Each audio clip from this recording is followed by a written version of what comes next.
I thank Chairman McHenry for organizing this, I think, critical and very timely hearing, and I want to thank our experts for their, our witnesses today for their expertise, and we will have no raising of hands in my questioning.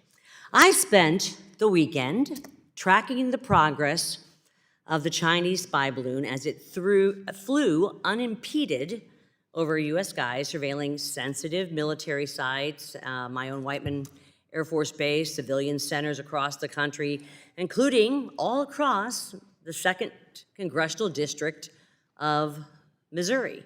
My children and I, along with countless families across St. Louis, watched in real time from our porches, our backyard, outside of our businesses, as a foreign aircraft equipped with spyware navigated over our neighborhoods, again, our infrastructure, our nuclear plants in Callaway, our military bases, and such. China's decision to send a spy balloon into U.S. airspace was a profound and deliberate provocation. It should have been met with strength from the get-go and shot down before it even entered our skies or U.S. airspace. President Biden's decision to let the CCP spy balloon transit the length and breadth of the United States of America was an unpardonable show of weakness on the world stage. As vice chair of the House Committee on Foreign Affairs, I am calling on the administration to restore America's ability to deter these reckless provocations. The stakes of strategic competition with China are exceedingly high, and if the CCP's influence continues to spread and grow unchallenged, American communities will pay the price. The world will be less open, less prosperous, less fair, and much more insecure. We cannot allow the US-led world to remain vulnerable to the whims of communist dictators and the dictatorship in Beijing. That's why I have championed legislation to hold China accountable at all levels of engagement.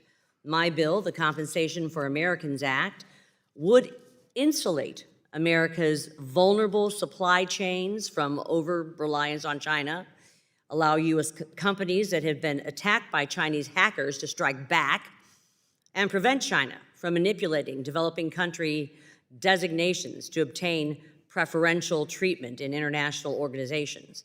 And importantly, it would also tighten U.S. export controls to choke off the CCP's ability to disseminate propaganda and further develop its surveillance capabilities.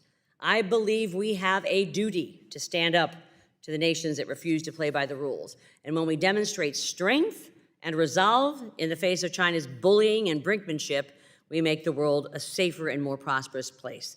Mr. Ashu, the export control system is a powerful tool that restricts the resources available to our enemies. However, implementation is extremely challenging, especially considering that China cannot be trusted to adhere to licensing agreements. What are the major gaps in the U.S. export control system, and how should the United States approach, especially the dual-use exports? Thank you, Congresswoman.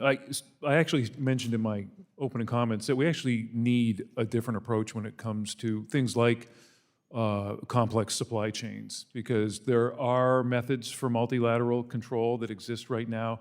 I don't believe they're adequate. I believe that for export controls to work, anything done unilaterally is out of the gate probably going to be limited in its effectiveness, and you need to work with allied nations, especially those that have similar capabilities to deliver similar technology. I appreciate your perspective, and I agree. The Bureau, Mr. Ashu, of Industry and Security, BIS, waited until after Russia attacked before applying strict export controls on its military and users.